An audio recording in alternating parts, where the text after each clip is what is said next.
அந்நாள்களில் Syria மன்னனின் படைத்தலைவனான நாமான் தம் தலைவனிடம் சிறப்பும் நன்மதிப்பும் பெற்றிருந்தார். ஏனெனில் அவர் மூலமாய் ஆண்டவர் சிரியாவுக்கு வெற்றியளித்திருந்தார்.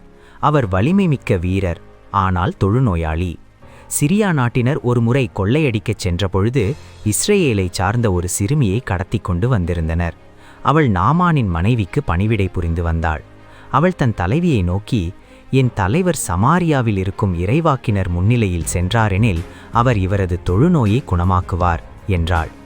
எனவே நாமான் தம் தலைவனிடம் சென்று, இஸ்ரேல் நாட்டைச் சார்ந்த சிறுமி இன்னின்னவாறு கூறுகின்றாள் என்று அவனுக்கு தெரிவித்தார். அப்பொழுது சிரியா மன்னர், சென்று வாரும், நான் இஸ்ரேல் அரசனுக்கு மடல் தருகிறேன் என்றார். எனவே நாமான் ஏறத்தாழ 400 கிலோ வெள்ளியையும் 6000 பொற்காசுகளையும் 10 பட்டாடைகளையும் எடுத்துக்கொண்டு பயணமானார். அவர் இஸ்ரேல் அரசனிடம் அம்மடலை கொடுத்தார்.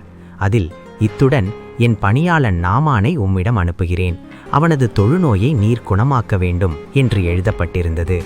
இஸ்ரேல் அரசன் அம்மடலை படித்தவுடன் தன் ஆடைகளை கிழித்துக்கொண்டு, நான் என்ன கடவுளா? உயிரை கொடுக்கவும் உயிரை எடுக்கவும் என்னால் இயலுமா? சிரியா மன்னன் ஒருவனை என்னிடம் அனுப்பி அவனுக்குள்ள தொழுநோயை குணப்படுத்தச் சொல்கிறானே, என்னோடு போரிட அவன் வாய்ப்பு தேடுவதை பார்த்தீர்களா என்று கூறினான். கடவுளின் அடியவரான எலிசா இஸ்ரேல் அரசன் இவ்வாறு தன் ஆடைகளை கிழித்து கொண்ட செய்தியை கேள்வியுற்று அவனிடம் ஆள் அனுப்பி, நீர் ஏன் உம் ஆடைகளை கிழித்து கொண்டீர்? அவன் என்னிடம் வரட்டும், இஸ்ரேலில் ஓர் இறைவாக்கினர் உள்ளார் என அவன் அறியட்டும் என்று சொன்னார்.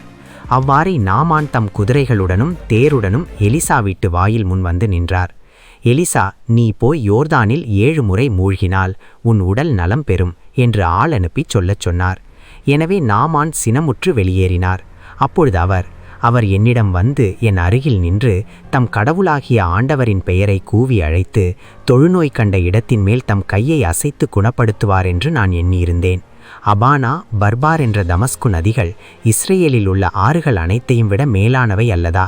அவற்றில் மூழ்கி நான் நலமடைய முடியாதா என்று கூறி ஆத்திரமாய் திரும்பிச் செல்லலானார்.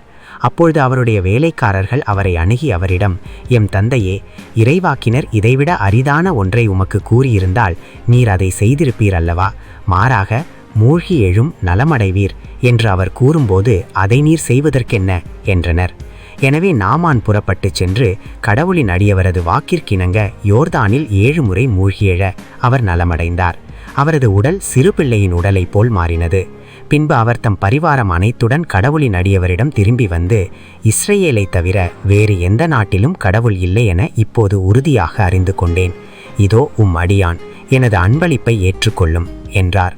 ஆண்டவரின் அருள்வாக்கு.